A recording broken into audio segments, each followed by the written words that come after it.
Halo teman-teman, di sini saya akan menjelaskan materi tentang pelaporan segmen, evaluasi pusat investasi, dan transfer pricing. Poin pertama ada pelaporan segmen. Pelaporan segmen adalah laporan keuangan yang memisahkan kinerja perusahaan berdasarkan bagian atau unit tertentu, misalnya divisi, produk, atau wilayah. Tujuannya untuk mengetahui kinerja tiap bagian perusahaan, membantu manajemen dalam pengambilan keputusan, dan memberikan transparansi kepada investor. Contoh segmen, berdasarkan produk, makanan minuman, berdasarkan wilayah, Asia Eropa, berdasarkan divisi, produk pemasaran. Informasi yang dilaporkan, yang pertama pendapatan, kedua biaya, ketiga laba atau rugi, keempat aset segmen. Manfaatnya, yang pertama bisa tahu segmen mana yang paling untung, yang kedua bisa evaluasi segmen yang kurang perform, yang ketiga dasar strategi bisnis ke depan. Yang kedua ada evaluasi pusat investasi, Investment Center Evaluation. Pusat investasi adalah bagian perusahaan yang bertanggung jawab atas laba sekaligus investasi atau aset.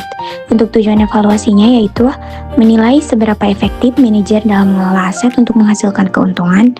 Untuk alat ukurnya diantaranya yang pertama ada ROI, Return on Investment, mengukur kemampuan menghasilkan laba dari investasi.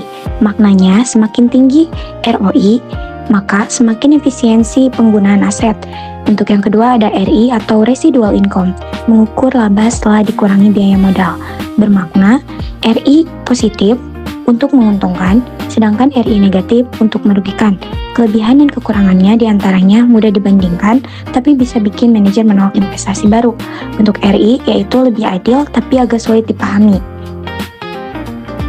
Lalu poin yang ketiga yaitu transfer pricing, atau yang biasa disebut harga transfer, yaitu harga yang ditetapkan pada saat terjadi transaksi antar divisi dalam satu perusahaan.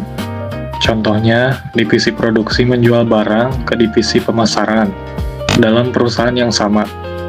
Tujuannya yaitu menilai kinerja tiap divisi, mengoptimalkan laba perusahaan, dan membantu mengambil keputusan internal. Metode penentu harga transfer yang pertama yaitu harga pasar. Biasanya menggunakan harga pasar luar. Keunggulannya itu paling objektif.